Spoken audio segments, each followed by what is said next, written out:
Divyavani channel में आपका स्वागत है। दोस्तों, आज का दिव्य वचन उपदेशक ग्रंथ अध्याय 3 से लिया गया है। उपदेशक को लगता है कि एक तरफ ईश्वर मनुष्य को अतीत एवं भविष्य की समझ देता है और दूसरी तरफ ईश्वर शुरू से अंत तक घटनाओं को समझने से मानव जाति को वंचित करता है। यह इसलिए कि ईश्वर चाहता है कि सब मनुष्य उन सब घटनाओं को देखकर उस पर श्रद्धा रखें। इसलिए उपदेशक कहता है, जीवन भर सुखी रहो और आनंद मनाओ, खा पी के और परिश्रम करते हुए सुख शांति से जीवन बिताओ। दोस्तों, न्यायालय में दुष्टता पाई जाती है और पद दलितों को न्याय नहीं मिल रहा है। उपदेशक यह विश्वास करता है कि ईश्वर दुष्टों का न्याय जरूर करेगा, लेकिन इसका इस दुनिया में कोई सबूत नहीं है।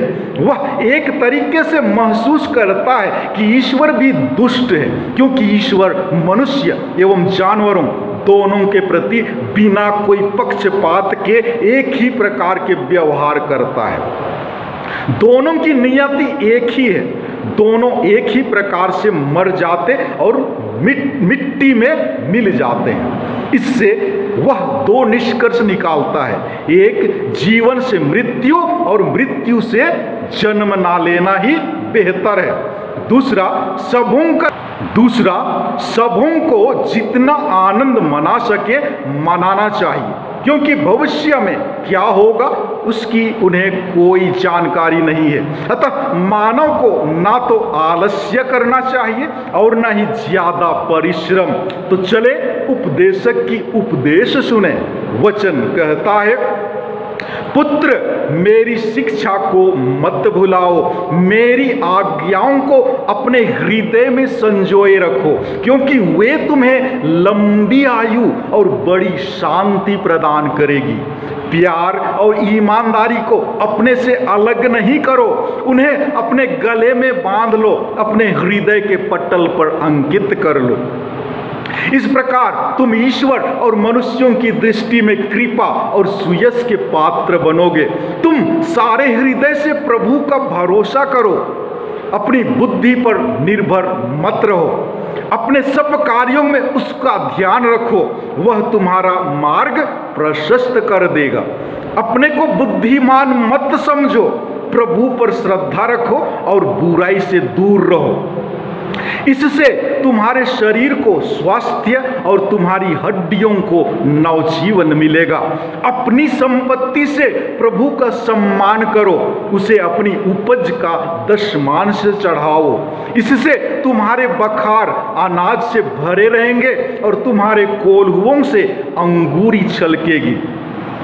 पुत्र, प्रभु के अनुशासन की अपेक्षा मत करो और उसकी फटकार का बुरा मत मानो, क्योंकि जिस प्रकार पिता अपने पुत्र को दंड देता है, उसी प्रकार प्रभु जिसे प्यार करता है उसे दंड देता है। धन्य है वह मनुष्य जिसे प्रज्ञा मिलती है, जिसने विवेक पा लिया है। उसकी प्राप्ति चांदी की प्राप्ति से श्रेष्ठ है, सोने की अपेक्षा उससे अधिक लाभ होता है। उसका मूल्य मोतियों से भी बढ़कर है।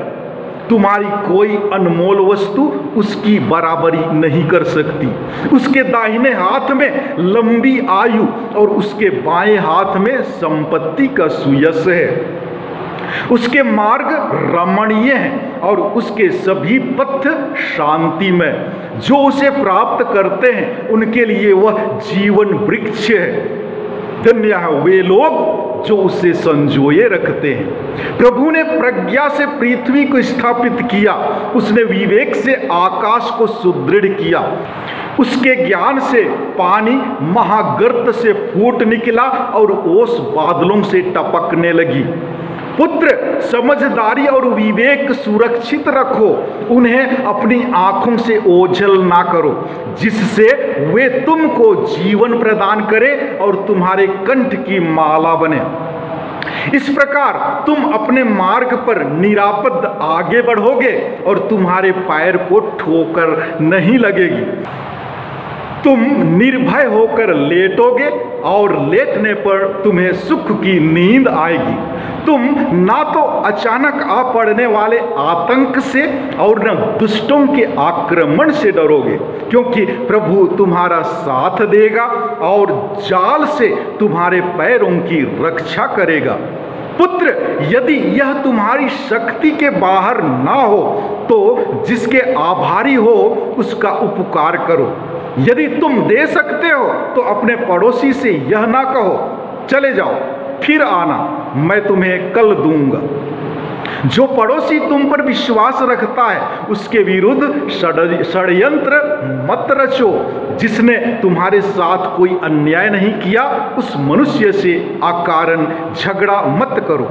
विधर्मी से ईर्ष्या मत करो और उसके किसी मार्ग पर पैर ना रखो, क्योंकि प्रभु दुष्टों से घृणा करता और सदाचारियों को अपना मित्र बना लेता है। दुष्ट के घर पर प्रभु का अभिशाप पड़ता है, किंतु वह धर्मी के घर को आशीर्वाद देता है।